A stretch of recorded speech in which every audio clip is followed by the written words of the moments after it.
just want it to be morning and to have cinnamon rolls already. But first we have to make them. Just kidding, it's easy, it'll be fine. Please watch this episode, like and subscribe.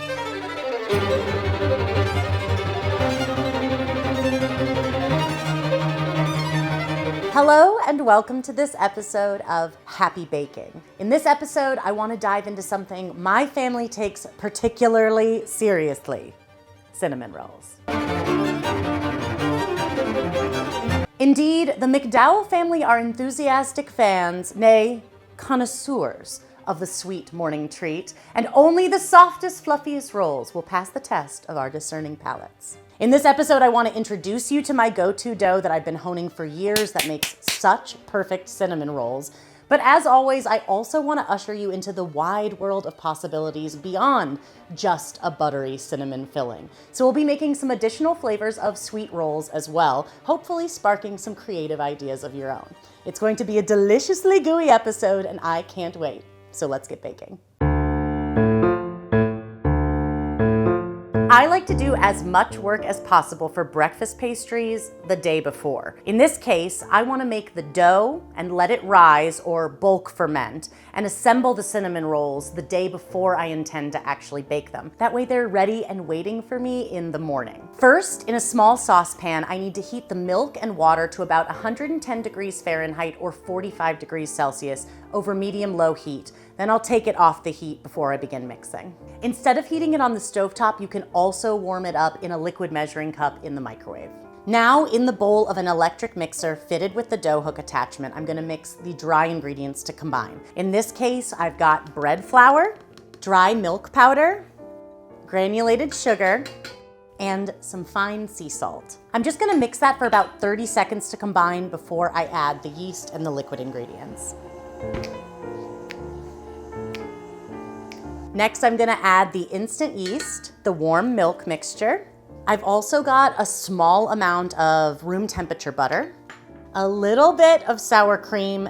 Just trust me, it's a secret ingredient. Well, it's not a secret anymore, but it's special. And then 1 large egg. I'm gonna mix that on low speed for 4 minutes until a soft dough forms. Okay, the first 4 minutes of mixing is done. I just want to go ahead and give the bowl a really good scrape, and then I'm going to raise the speed to medium and mix for 3 minutes more. Right now it's come together into a dough, a very, very soft dough, but we want to get a little bit more gluten development. So we're going to mix it at a little higher speed until it gets nice and smooth. Okay, great. Oh yes, I can definitely see we've got some good gluten formation just from the way that it is kind of falling off the hook here. All right, I'm gonna transfer this to a lightly greased bowl and use both hands to sort of turn the dough around just so it's coated lightly in the oil that's in the bowl and also to make it sort of into a nice round shape. All right, into the bowl it goes. I'm gonna cover it with either greased plastic wrap or a clean kitchen towel and let it rise for 45 minutes to an hour until it's visibly puffy and almost double in size. While the dough is going through its initial rise or bulk fermentation, we can make the filling. I make my cinnamon roll filling by blending the ingredients together to sort of create a sandy mixture that I can evenly sprinkle over the dough. In the oven, it sort of melts to become the filling, and it's so delicious. So I'm gonna start with some brown sugar. You can use light or dark brown sugar, but I love using dark brown sugar for cinnamon rolls. It makes a big flavor difference. A little bit of flour helps prevent it from totally melting out. It gives it a little bit of stability. Plenty of ground cinnamon and a little grated nutmeg. This is just one of my favorite ingredients, but I think the tiniest bit really adds another layer of warmth to cinnamon roll filling. When I was in pastry school, the dorms were named after spices, and I lived in nutmeg. Because my brown sugar had been sort of dry seeming when I put it into the bowl, I'm just using my fingertips to make sure I break up any clumps. In general, whenever you're combining something with brown sugar, stirring it isn't always enough, and I really find that just kind of rubbing the ingredients together with your fingers gets a better combination. Oh, I almost forgot a little bit of fine sea salt because we want to make sure we are seasoning everything that we bake, even the little bit of filling. And then finally, I've got some melted butter.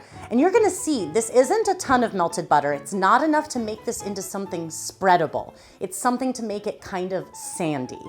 But classic cinnamon filling is not the only option here. A few other filling ideas include things like fruit spreads, including jams, curds, fruit butters, and other preserves, even marmalade. I also love to use like a cream cheese filling, the same kind you might use to fill a Danish, for example. I also like to make a chocolate filling, and I make that in the same style as my cinnamon roll filling, kind of creating a sandy cocoa mixture that can be sprinkled on top of the dough. And one of the important things when you're making that is, if you can, use black cocoa powder. It makes such a difference, and it's a really like nostalgic, rich, chocolatey taste. In this episode, I'm gonna do a few options, including apple butter cinnamon rolls, cream cheese sweet rolls, and chocolate sweet rolls. So let's make all of them. This episode of Happy Baking is brought to you by my friends at Wildgrain. I know there's lots of viewers out there who are watching Happy Baking to become better bakers, but I also know there are some of you that are watching just for fun. Either way, you might be getting a little hungry by this point in the episode, so it might be time to give Wildgrain a try. Wildgrain partners with independent bakeries that use the best ingredients and traditional methods to craft artisan breads, seasonal pastries, and even fresh pasta. You can customize your box to include things like giant ginger molasses cookies, cranberry pull-apart rolls, chocolate croissants, or even churned French butter. The selection is always changing.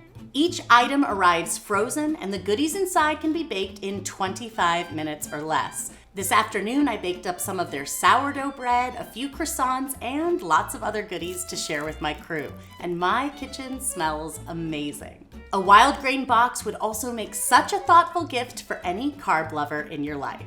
If you want to check out Wildgrain, be sure to click on the link in the video description below and use my code HAPPYBAKING to get $30 off your first box, plus you'll get free croissants for life. For life! Thanks again for sponsoring this episode, Wildgrain. Now let's get back to baking. Once the dough has risen, it is time to shape the rolls. And you can see it's visibly puffy. It's not quite doubled in size, but almost. Before I can shape them, I just want to get my pan ready. I'm going to spray a 9 by 9 inch or a 23 by 23 centimeter pan with nonstick spray. One of the reasons I like to use this size of pan is because I want the cinnamon rolls to rise together, bake together, because that keeps all the places that they're touching soft. When you bake a cinnamon roll on its own and air circulation can get all the way around it, it's gonna form more of a crust on the outside, and we don't want that. We want a super soft, pillowy cinnamon roll. So on a lightly floured surface, I'm gonna use my hands or a rolling pin to pat the dough out to be about 12 by 12 inches or 30 by 30 centimeters. One of the first things I like to do is to sort of square it off or make it a little bit more rectangular in shape, having noticeable corners before I even start. But when you do this, make sure you're using your hands to pull dough kind of from the center. Otherwise, you're gonna end up with the outside being thinner right from the get-go, and we don't necessarily want that. And I'm gonna use my rolling pin. Perfect. 12 by 12 inches or 30 by 30 centimeters. Now it's ready to add the filling. So for my cinnamon filling, I'm just gonna go ahead and sprinkle it all over the surface in a fairly even layer.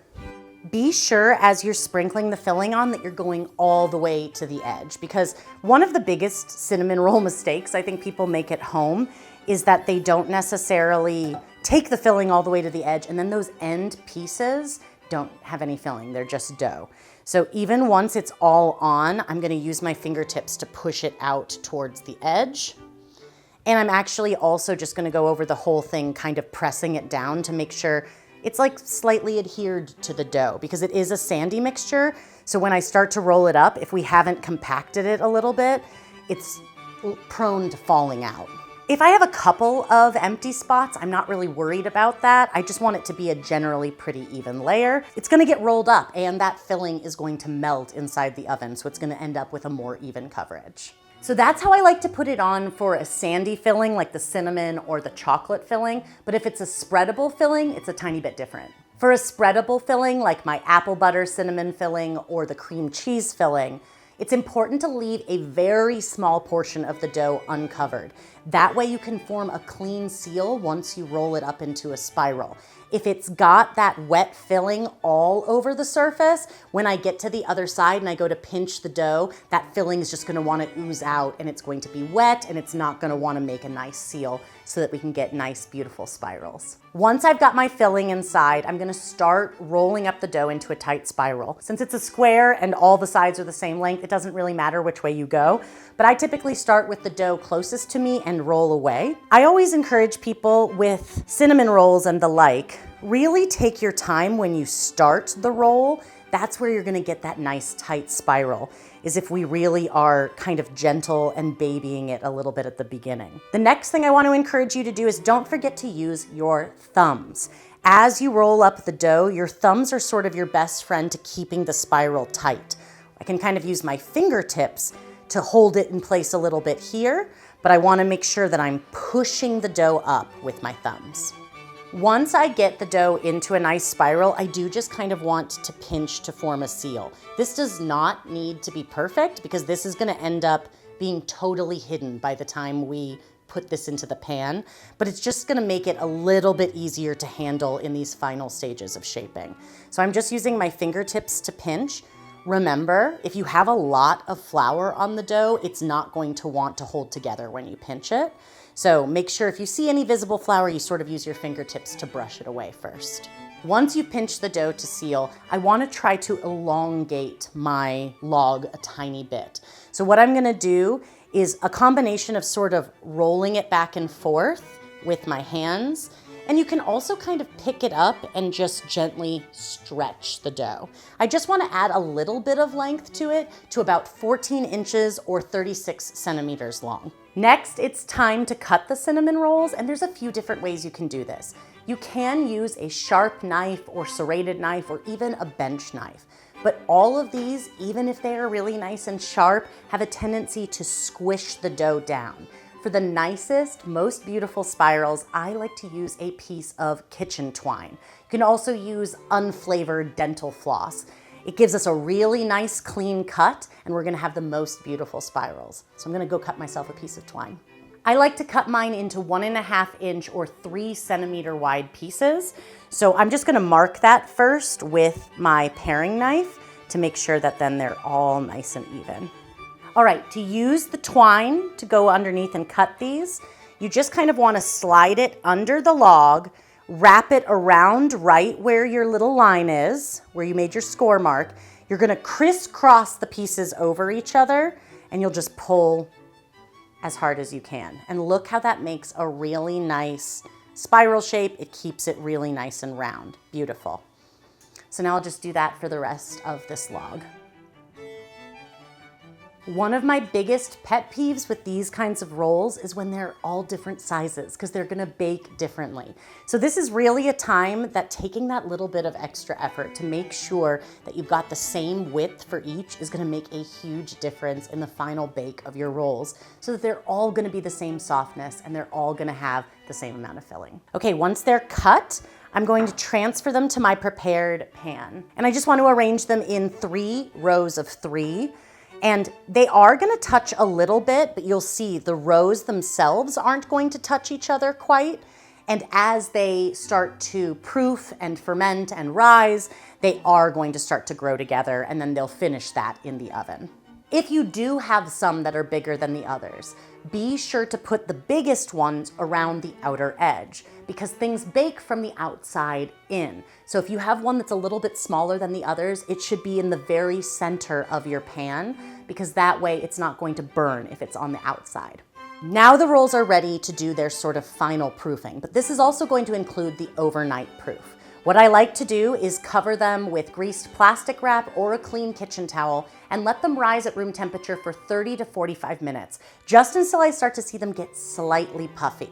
At that point, I'm gonna transfer them to the refrigerator to continue to rise slowly for 8 to 12 hours, or overnight.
let's talk about the icing on top of sweet rolls. For me, this is not optional, okay?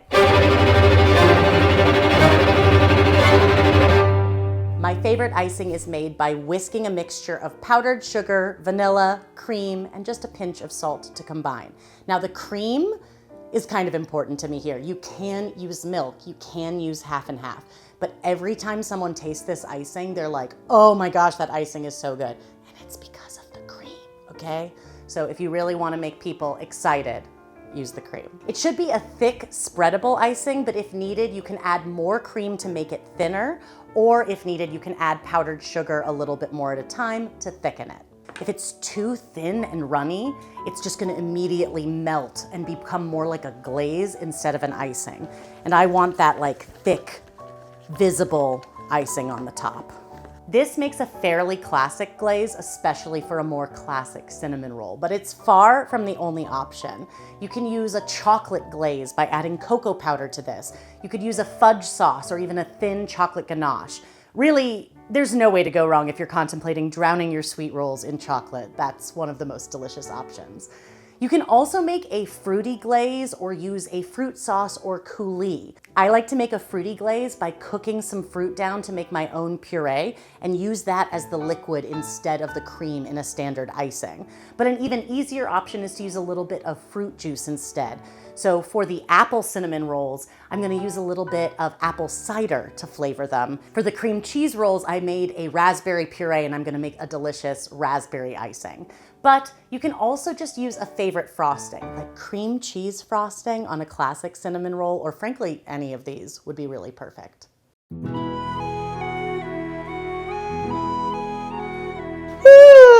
It's the next day, so that means we can bake our sweet rolls and cinnamon rolls. But before we bake, the rolls need to come to room temperature and get a final rise. But I want to point this out because they do rise a bit in the refrigerator overnight. So you can see all of the rolls have gotten a bit puffier. They're all touching, but if I put them straight into the oven from the refrigerator, they're not gonna rise as fully. They're gonna be smaller and more dense. But we want light, fluffy cinnamon rolls, or sweet rolls, both. We want light and fluffy rolls of all sorts. So I need to remove them from the fridge and leave them at room temperature until they're visibly puffy. It's going to take anywhere from an hour to 2 hours because remember, they're totally cold. If you have a proof box or something that can imitate a proof box, such as an oven with a pilot light, you can definitely speed up this process a little bit. And when you see that they're really visibly puffy in texture, then you'll know that they're ready to go. But most of all, you want to follow this little finger test. This is one of the easiest ways to determine if your dough is properly proofed. When you press a fingertip into your dough, it shouldn't make an indentation and just stay there. It needs to make a slight indentation and then slowly begin to bounce back. That's a good indication of proper proofing. If it doesn't make an indentation at all, that's usually a sign that it's very, very cold and it hasn't risen nearly enough. So we want to find that sweet spot. Pun fully intended. So it's going to take less time in a warmer space, like if you get to use your proof box or your oven, or if it just happens to be warm in your kitchen, and it'll take a bit more time in a cooler one. So I'll see you back here when it's time to put them in the oven. Towards the end of this final rise time, preheat your oven to 350 degrees Fahrenheit or 175 degrees Celsius with an oven rack in the center. Though I'm making several types of rolls all at once, so I actually have my oven rack sort of in the upper and lower thirds of the oven. Transfer your rolls to the oven and bake until they are lightly golden on top, 20 to 24 minutes. Remember, do not overbake these. We want them a little gooier. We don't want a deep golden brown color. That equals crustiness. We sort of want to keep that dough soft. If you're not sure if the rolls are done, remember my #1 bread tip. You can check the internal temperature of a section of dough towards the center of the pan. It should read at least 200 degrees Fahrenheit or 93 degrees Celsius on a thermometer. Once your rolls come out, you want to let them cool just a little bit, even though I know we love to eat them warm, but let them cool 10 or 15 minutes before you ice them and dive in. All of my cinnamon rolls and sweet rolls are fresh from the oven, and as much as they smell amazing, and as tempted as I am to dive right in, they need to cool a little bit. You still want to enjoy them warm, of course, that is delicious, but if we let them cool a little bit, we're not gonna risk burning ourselves on the molten filling, and also it allows the icing to set a little bit and be a thicker layer on top instead of just immediately melting into the cinnamon roll. So now I'm going to spend the hardest 10 to 15 minutes of my life just waiting for these to be ready.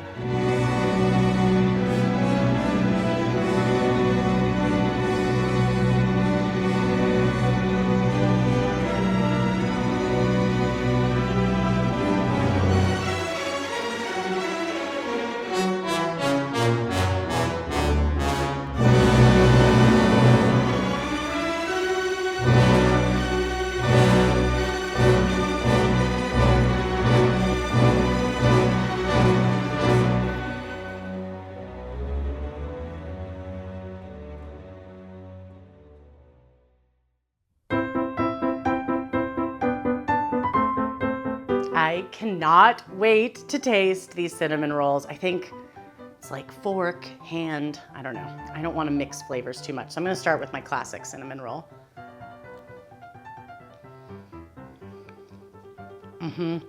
It's the perfect amount of filling. I worked really hard to get this dough to be really, really soft and super fluffy after baking, but it's also still pretty easy to shape and handle. Sometimes I also like to make brioche cinnamon rolls, which are especially decadent, and you'll have to stay tuned for my new book coming out fall of 2026 for that recipe. But it's really harder to shape them because brioche is so soft. But this dough, because you can shape it so easily, you can roll a really, really tight spiral, and then you get the exact same amount of filling in every bite. Okay, now the apple cinnamon roll.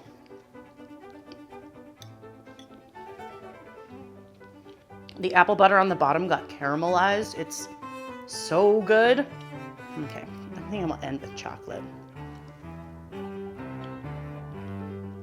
I love classic cinnamon rolls, but I think people need to get more excited about sweet rolls in general because this one, we've got tanginess from the raspberry, richness from the cream cheese filling. It's really good.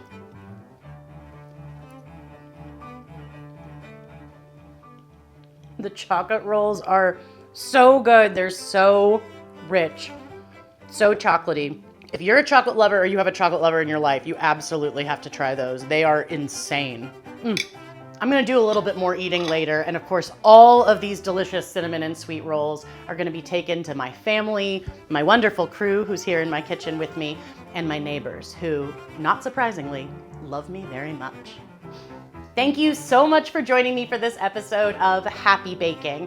You can find the recipe for my cinnamon rolls and all the other delicious sweet rolls from this episode linked in the video description below or on my website, erinjeannemcdowell.com. If this video inspires you to bake, please tag me on social media because I love to see what you're baking in your kitchens.